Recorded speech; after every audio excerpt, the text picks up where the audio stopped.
Here's the thing about red flags. In the right lighting, they look just like carnival lights. And baby, I love a carnival.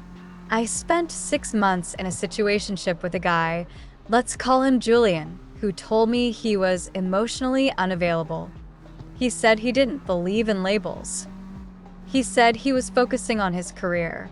So imagine my surprise when I unlocked his iPad to change the Spotify playlist and saw that. He didn't have a fear of commitment. He had a fear of commitment with me. Most girls would cry. Most girls would block him. But I decided to give Julian exactly what he wanted. I became the dream girl.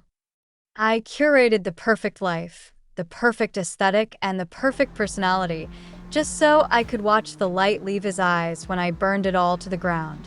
If you've ever been breadcrumbed, bench-warmed, or kept on the hook, grab a drink. This is for the delusional girls. Because sometimes being delusional is the only way to win. Let's rewind. It started, as all tragic Greek myths do, in the DM requests of Instagram. Julian was an art director, which, loosely translated, means he owns 3 Leicas he doesn't know how to use, wears beanies in August, and has a capitalized God complex disguised as creative vision. He was hot, obnoxiously hot, the kind of hot that makes you forget you have a PhD in common sense. We entered the situationship zone. You know the vibe.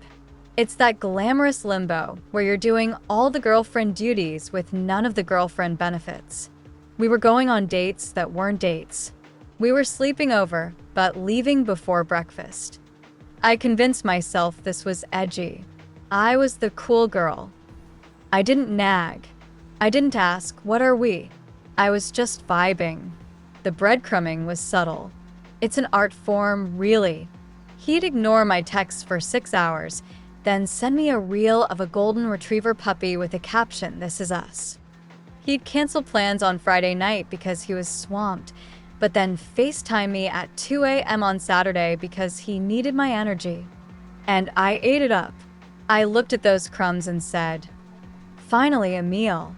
Because here's the twisted part we don't talk about. The anxiety of a situationship is addictive. It's a dopamine slot machine. When he finally pulls through, the high is better than any stable, healthy relationship could ever provide. I wasn't in love with Julian. I was in love with the gamble. And honestly, part of the reason I stayed so long was because I was curating this mystery around myself. I wanted to be the girl he couldn't figure out, which, by the way, is exhausting.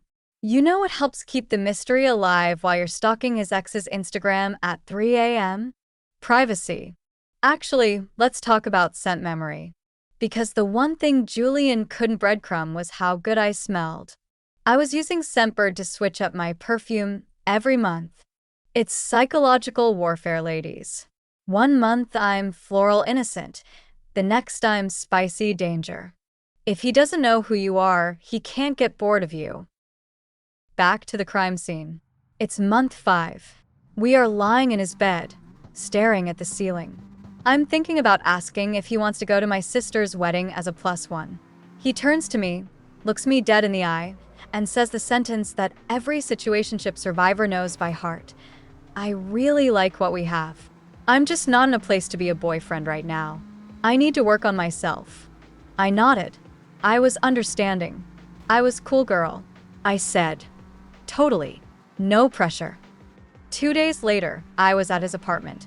He was in the shower. His iPad lit up. Now, I don't condone snooping, but I do condone factual verification. I opened it, and there it was. Not a text to another girl. Worse. A drafted email to a matchmaker. Yes, a literal, professional matchmaker. The subject line, profile preferences. The text, looking for something serious. Traditional values. Someone elegant, quiet, supportive. Not into the party scene. Ready to settle down. My jaw hit the floor.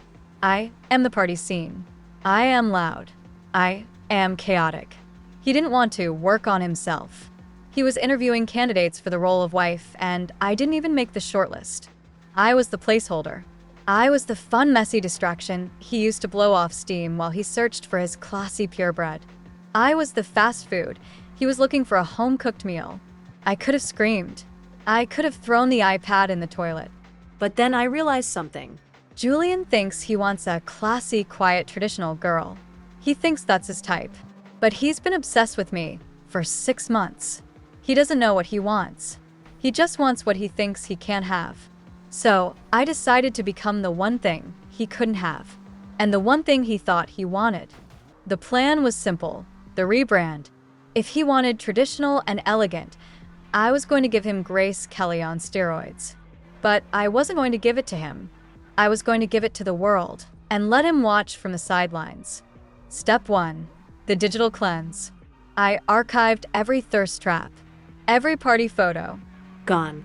I started posting art galleries, pottery classes, and vague intellectual captions about slowing down and inner peace. Step 2. The withdraw. No more 2 a.m. texts. When he texted me, W.I.D., I didn't answer for 24 hours. And when I did, I replied, reading. Talk later. Julian started panicking. Men like Julian love a chase, but they hate losing control. You seem different, he texted. Just focusing on myself, I replied, using his own line against him. Step 3. The social climb. I knew Julian was desperate to get into this specific high-end art collective in the city. The kind of place where people whisper and drink clear wine. I have a friend who does PR for them. I called in a favor. I got on the list for their fall gala. And I didn't invite Julian. The night of the gala arrived. Julian knew about it. He'd been trying to get a ticket for weeks. I posted a single story, a photo of my invitation, resting next to a glass of vintage red. No Gupschin. He texted immediately, "You're going to the art house gala?" How? I left him on read. I arrived at the event. I looked expensive. I looked like the wife he described in that email, but 10 times better because I was unattainable. And then I saw him. He managed to snag a +1 from a friend. He walked in looking around the room, and his eyes locked on me. He walked over, a smirk on his face, expecting the cool girl who would be thrilled to see him. "Hey," he said, reaching for my waist. "Crazy seeing you here. You look incredible." This was the moment, the 15-minute mark. The twist. I didn't smile. I didn't lean in. I took a small step back, just enough to be polite but cold. "Julian," I said, loud enough for the gallery curator next to us to hear. "It's good to see you.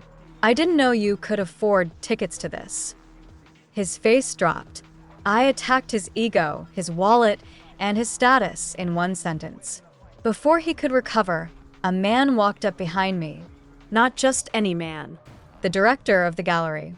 A man Julian idolized. A man who was actually everything Julian pretended to be.